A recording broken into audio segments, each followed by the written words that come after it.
Continuamos en Vigo y por hoy. Buenas tardes a los espectadores de Localia Televisión, aquí en la entrevista dual. Es martes, en esta semana especial, estamos en la Semana Santa y en un día muy duro, que hubiésemos querido que fuese un 22 de marzo diferente, pero nos ha dejado esa tragedia, esa acción terrorista en Bruselas, en uno de los corazones de Europa, que nos ha dejado ya bastantes víctimas mortales, muchos heridos, y estamos todos un poco todavía con ese shock provocado por ese atentado terrorista en Bruselas.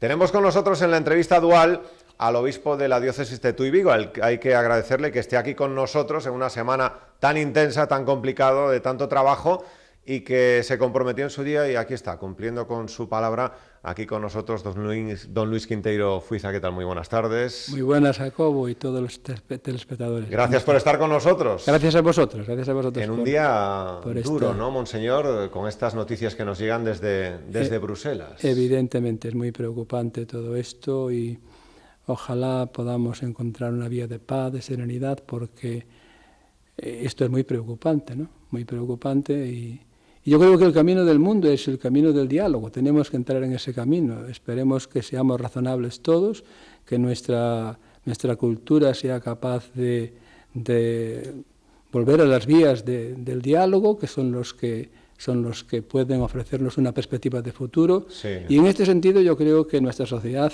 debería, toda ella, de colaborar a que alcancemos ese punto de serenidad que necesitamos para poder vivir. Porque está París muy reciente, hace escasamente 3 meses, y ahora este de Bruselas. No sé si... Es una noticia terrible porque eso supone que es una realidad que está crujiente en medio de Europa, y esto es lo más preocupante de todo esto, porque no es una cuestión aislada, es una cuestión concatenada que Claro. Acabamos de vivir, además, ahora hace poquito días, el apresamiento de algunos autores del atentado. Sí. Vuelve esto otra vez. Realmente es un tema muy, muy preocupante y que, bueno, pues nos preocupa a todos los europeos, a todo el mundo, claro, en general, porque el tema este de la violencia no es un tema solamente europeo, es un tema mundial, y esto es algo que, a mi modo de ver, toca el corazón mismo de nuestro mundo actual.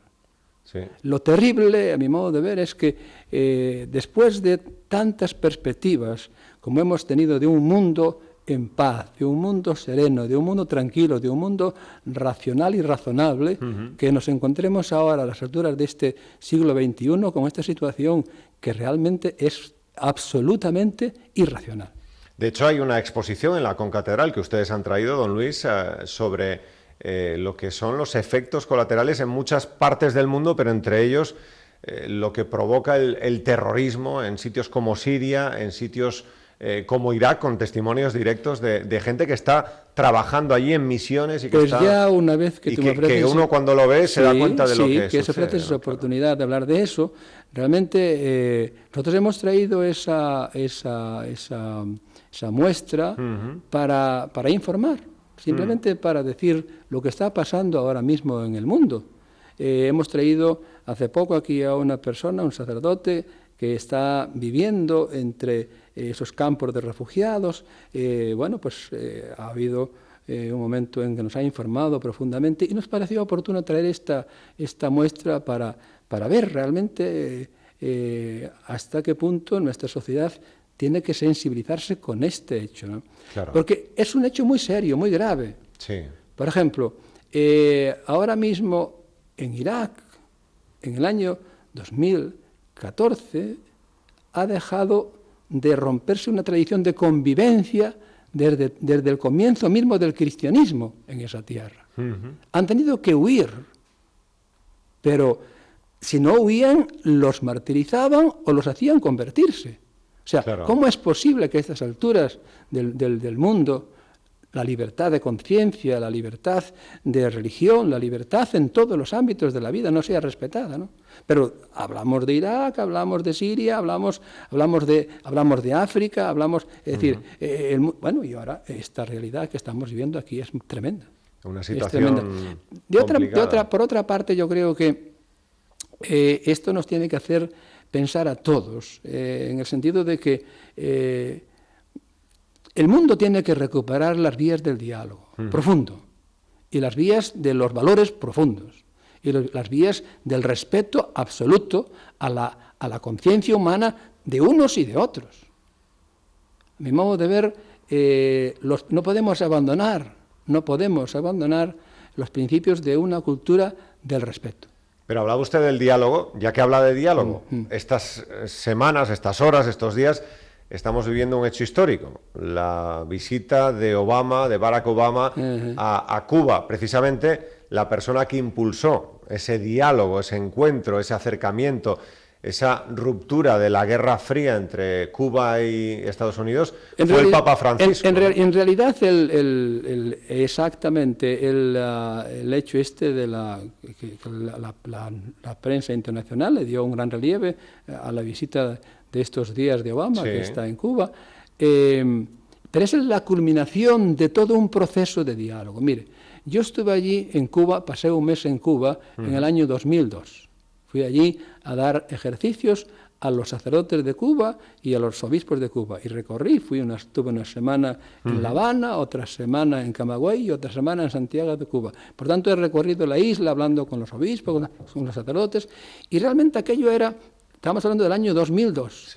Era un clima que uno se ha dado cuenta de que eso iba a tener como consecuencia esta situación de entendimiento que ha habido. O sea, las cosas no suceden puntualmente. O sea, ya se veía un clima... Absoluto. Estoy hablando del año 2002, pero tendríamos que incluso retroceder. Yo en aquella ocasión tuve la oportunidad de tener una comida personal y además los dos con el cardenal Ortega de La Habana. Bueno, pues me habló de tantas cosas, de todo un proceso que se estaba realizando. Es decir, en la historia, como pasa en nuestras vidas, las cosas no suceden puntualmente, que un día, hombre, puede ser que una enfermedad un día te aparezca, pero te viene avisando, incluso la enfermedad. También la enfermedad. Un día alguien me dijo a mí, nadie se muere de repente, porque el cuerpo avisa. Entonces, hay estas cosas que son enfermedades de la sociedad, vienen avisando. Pero es cierto que fue muy importante, Monseñor, el papel que jugó el Papa Francisco, precisamente. Papa Francisco, pero antes había ido... Para preparar el camino, pero ¿no? antes había ido Juan Pablo II. Es decir, después estuvo Benedicto XVI. Es decir, hay toda una historia. Los procesos de la historia se hacen paso a paso. Y en este sentido, pues hoy día yo creo que el mundo tiene que recuperar este camino de ir dando pasos. Y los pasos son los pasos de la justicia, los pasos de la libertad, los pasos del respeto, los pasos también de saber que hay situaciones que son intolerables. Claro. Y don Luis, ¿cómo analiza usted lo que estamos viviendo en Europa, por ejemplo, con el trato a los refugiados sirios, ¿no? Usted hablaba, y precisamente uno de los conferenciantes y el responsable de la exposición nos hablaba de que el problema empieza en Irak, empieza en Siria, que hay campos de refugiados allí, que la gente a lo mejor esto no lo conoce, y que después hay un proceso que es hasta su llegada a Europa, y lo que estamos viviendo ahora con una Europa que no le hace a lo mejor a los políticos demasiada gracia tener que atender a esa gente que viene escapando de la guerra, de la miseria. El tema de los refugiados pone en evidencia un mal que tiene unas consecuencias como las que estamos viendo, pero que tiene unas causas absolutamente tremendas. Como tú bien decías, estos temas solo pueden arreglarse comenzando por el origen. Cuando una cosa tiene un efecto hay que ver qué causas tiene. Por ejemplo, todo el mundo de Oriente Medio en estos momentos es como una caldera en ebullición. Y nosotros estamos mirando para otra parte. Hasta que el problema nos llegó aquí. Justo. Entonces, nosotros desentendernos de esos inmigrantes, pues es que es como una consecuencia de nuestras faltas de sensibilidad. ¿Cómo podemos cerrar las puertas a alguien que está huyendo para salvarse de su propia condenación, de su propia muerte, de su propia destrucción? Pero hay que ver qué está pasando allí. Claro. Años y años que hasta... Hay un hecho, por ejemplo, dígame, que muchas minorías en Oriente Medio en estos momentos están sufriendo una persecución absoluta y están desapareciendo. No pueden tener su propia vida. Ya no es que no puedan tener, diríamos, condiciones favorables, es que no son respetados en su propia dignidad, en sus propias costumbres, en sus propias creencias, en su propia manera de ser. Claro, a partir de ahí, ¿qué surge? Pues surge una avalancha de procesos que dan finalmente en un caos. Y una sociedad, además, que, claro. Para llegar a Europa hay que pagar mucho dinero. Los que llegan, la mayor parte o muchos de los refugiados, es gente que tiene ingenieros, abogados, economistas, periodistas. Hay una cosa que es muy clara. Llama la atención. Hay una cosa que es muy clara y yo, pues algo no mucho, pero como todo el mundo hemos viajado y además tenido la suerte de estar en algunos de los países ricos de Europa en momentos de estancia mía de estudios. Sí. Europa ha tenido un proceso absolutamente admirable de recuperación desde la Segunda Guerra Mundial. Absolutamente. Es decir, la situación de Europa ahora mismo es envidiable en todo el mundo. Ahora, lo que no puede hacerse es que nosotros vivamos en una burbuja. Claro. Lo que no podemos nosotros es pensar que vamos a disfrutar en una especie de pecera en donde el resto del mundo se está debatiendo con problemas de pura subsistencia. Sí. Y esto es algo que los políticos europeos nunca quisieron. Yo no digo que no, respeto muchísimo. Además, en Europa hay grandes políticos y personas de grande capacidad de apertura, de corresponsabilidad. Pero es la cultura misma nuestra, ¿no? Esto es un poco fruto de... Esto pasa cuando uno... Pero en nuestro propio entorno, ¿no? Claro. Ahora acabamos de vivir una crisis tremenda, durísima. Sí. ¿Cómo hemos podido soportarla? Con la solidaridad. Sin duda. Pero, claro, la solidaridad es una cuestión puntual, pero hay que ir a las dimensiones de hasta qué punto nuestra sociedad está constituida sobre principios de justicia. ¿Cómo es posible que no podamos tener aquí, ahora, en estos momentos, por ejemplo, un trabajo digno para nuestros jóvenes? Yo nunca pude pensar, y creo que los de mi generación, que pudiéramos llegar a estas alturas del siglo XXI en donde nuestros jóvenes tuvieran que emigrar, como tuvieron que emigrar nuestros padres. Que viviesen peor que los padres. Es ¿no? que es tremendo, que es tremendo. ¿Cómo se podía pensar esto, no? Contraria, o sea, ¿no? Algo hemos hecho mal. Algo hemos hecho mal, o algo estamos haciendo mal.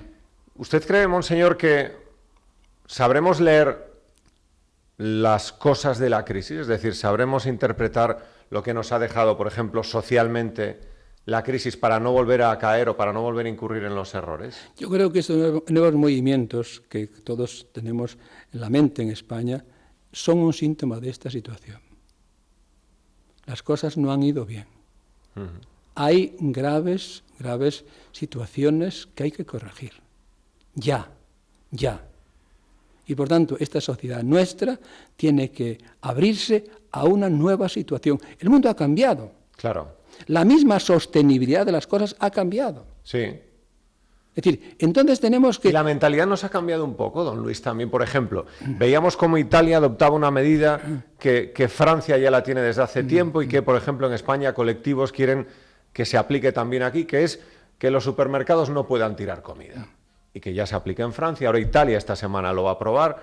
Es decir, son lecciones de crisis para intentar aprender. Me refiero a esto como ejemplo puntual. ¿Cómo es posible que en el primer mundo estemos tirando comida y en el tercer mundo o en los otros mundos gente muriéndose de hambre, como está muriéndose hoy? Claro. Entonces, claro, hay explicaciones que son muy pragmáticas. Te dicen, no, bueno, pues en esos países no hay neveras, no pueden tener... Mire, todo lo que usted quiera, pero la inteligencia humana tiene que buscar una respuesta para esas injusticias. Porque si no, no tiene ningún sentido nuestro modo de vivir. Y o se hace por ley, parece, muchas veces, don Luis, o si no, no somos capaces de hacerlo, mire, ¿no? Yo, en este sentido, soy profundamente optimista. Tengo que decirlo, sinceramente. Es decir, yo creo que nuestro mundo está dando un cambio de tal magnitud que ni siquiera sospechamos. Por tanto, tenemos que aprender a vivir en este nuevo mundo, donde hay las nuevas tecnologías, donde hay una serie de cosas que han cambiado nuestro modo de relacionarnos, de vivir. Entonces, tenemos que saber utilizar esto de una manera racional para una convivencia digna y para un mundo mejor. Usted, que en su primera homilía como obispo ya habló de los jóvenes, ha tocado el tema de los jóvenes, un tema que le importa mucho a usted, monseñor. Cuando hablaba de la crisis, de los jóvenes, de los daños colaterales, claro, cuando estamos hablando ya de 600 euristas, no de 1000 euristas, ¿qué futuro a medio plazo vamos a ver. van a tener estos jóvenes? En el tema de los jóvenes, sociedad? y quizá pues voy a decir alguna cosa que puede resultar menos bueno, no sé si correcta, pero es decir, los jóvenes no pueden pensar que le van a arreglar el mundo los mayores. Los jóvenes ahora mismo tenéis que poneros a cambiar el mundo. Son ellos los que tienen la... No solamente ellos, pero ellos son protagonistas más que nadie del mundo futuro. Esto es así.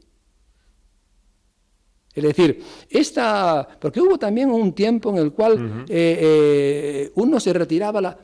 Venimos de una historia en muchos aspectos, pues yo diría que poco aleccionadora. Hay mucha gente en nuestra sociedad excepcional, extraordinaria. Sin duda. Pero ve como que las cosas en el ámbito público pues son complicadas, son retorcidas, tal. ¿Qué hicieron? Se retiraron a la vida privada. No, yo tengo una buena profesión, yo tengo un buen trabajo, yo tengo tal. Y entonces, pero la vida pública es fundamental. El ámbito de la política es decisivo para nuestra sociedad. Pero a lo mejor hay entonces, el desprestigio, entonces los ¿qué hay que hacer? Claro. Hay que sanar ese mundo. Claro. Y ahí sois los jóvenes, donde tenéis que introduciros en eso. Y en este sentido, yo estoy absolutamente convencido de que este mundo en que estamos ahora, o los jóvenes dais un paso adelante en la corresponsabilidad, sencillamente. Y hablemos de la Iglesia también, monseñor. ¿Qué ha cambiado el Papa Francisco? El Papa que todo el mundo está hablando de él y que todo el mundo habla de lo que está haciendo. Es curioso, yo creo que tengo que decirlo con toda honestidad. Tal vez, como nunca, ser cristiano hoy es algo maravilloso, algo hermoso. Me pregunto yo, ¿qué pasa que tanta gente interesante, buena, extraordinaria de nuestra sociedad se marcha de la Iglesia? ¿Qué nos pasa? Algo serio está pasando entre nosotros. Es otro problema. Hay que hacer autocrítica, que tenemos que afrontar. Absolutamente, autocrítica, evidentemente. Esto es una cuestión, porque el Evangelio no solamente sigue teniendo vigencia, es que hoy tiene, si cabe, más vigencia que nunca, precisamente por estos problemas que estamos hablando de ellos. Una cosa, ¿qué es lo que nos ha traído el Papa Francisco, aparte de ese testimonio suyo personal tan maravilloso y de esa manera suya tan directa de decir las cosas y enfrentarse a los problemas reales? Nos ha traído el Evangelio. Porque no podemos decir que este Papa diga cosas raras, extrañas, no, nos dice el Evangelio, y dice que el Evangelio es el camino de la vida. La alegría, la esperanza, la justicia, el amor, la caridad, la solidaridad, pues eso es lo que tenemos que poner en práctica. Pero implicarse tan de fondo, por ejemplo, hemos hablado antes del tema de Cuba, su primera encíclica que fue sobre el medio ambiente, dándole bien a los países del primer mundo, a las grandes multinacionales. La primera encíclica fue sí. Quedándole bien por el tema del medio ambiente. Iba a decir que su primer escrito, que no fue una encíclica, que fue un documento posinodal, nos habló de que la alegría de la fe es fundamental. Hoy día un cristiano triste es que realmente es lo más anticonducente para la fe. Llegar a los Estados Unidos y posicionarse en contra de la pena de muerte. Bueno, hay unos viajes. En la Asamblea, el de México hace poco. Unos viajes del Papa. Pero yo seguí también esos viajes porque hoy además con esto de las páginas web se puede seguir perfectamente. No, el de Estados Unidos fue un viaje absolutamente extraordinario. Y claro, no podemos olvidarnos que Estados Unidos al fin y al cabo es la cuna de la democracia, ¿no? Entonces, que en ese mundo el Papa haya tenido esa audiencia, esa capacidad de comunicación, quiere decir que lo que él significa, lo que él lleva, el Evangelio que proclama, es algo que el mundo de hoy necesita para vivir, ¿no?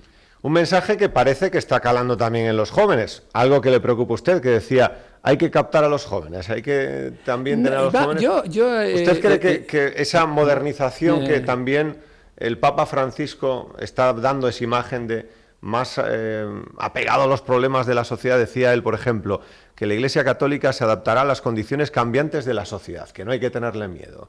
¿Usted cree que eso también servirá para...? Yo estoy absolutamente de acuerdo con eso, absolutamente de acuerdo con eso. Yo creo que el Papa Francisco, como es un lugar común, ya que decimos todo, ¿no? Pero es un regalo maravilloso de Dios para su Iglesia y para el mundo de hoy. Es fantástico que gente que está alejada de la Iglesia siente una simpatía absoluta por el Papa Francisco y desde luego es un testimonio que sentimos a cada paso que andamos por ahí.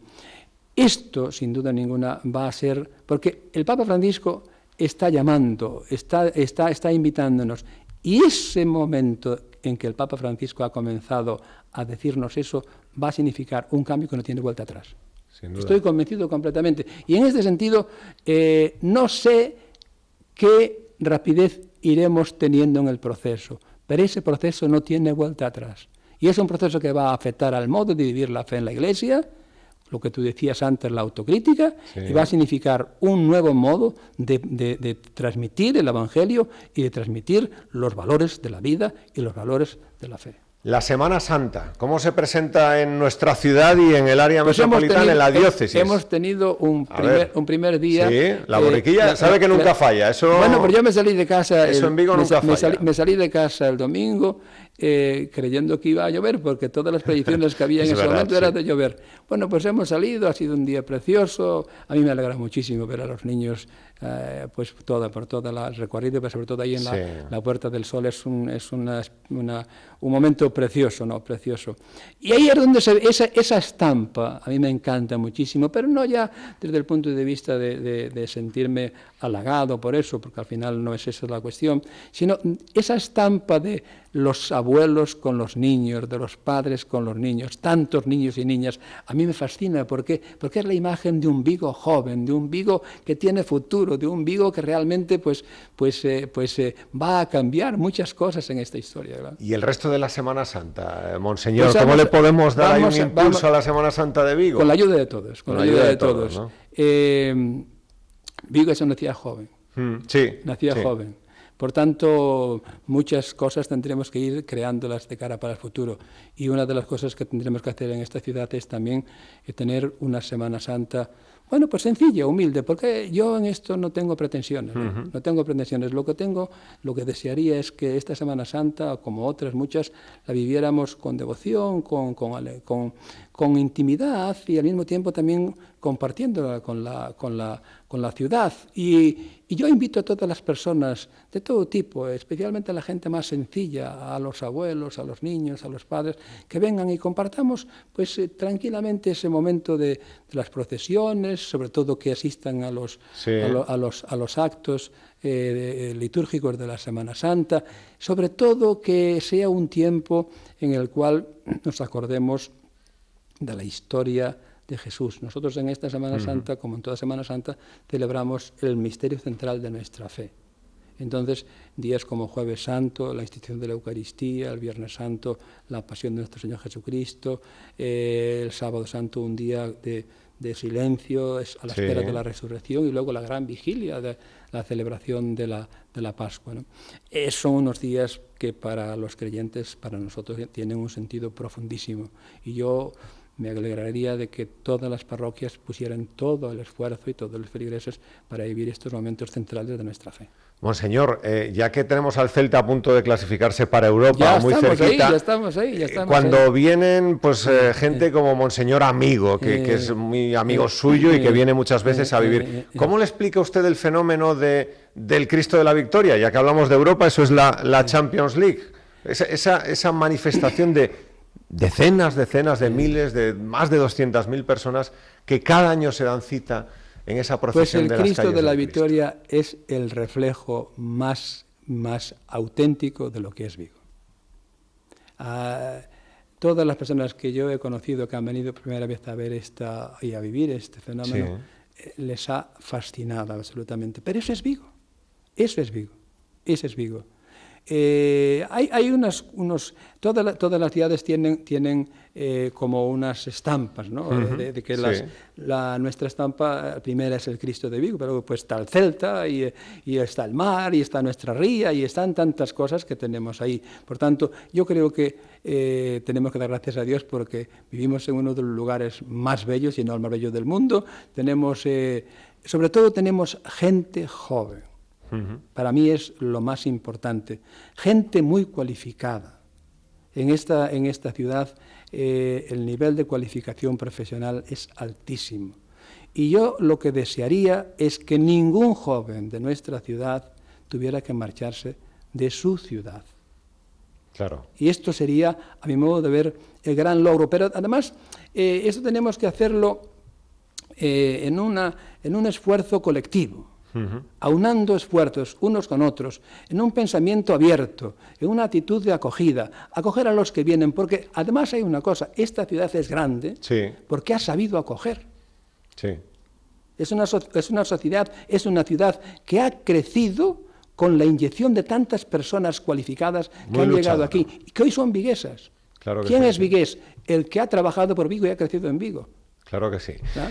Monseñor, que le agradezco mucho que haya estado aquí con nosotros en esta Semana Santa, que nos haya hecho un hueco en su agenda y que ha sido un placer hablar de todos estos asuntos con usted.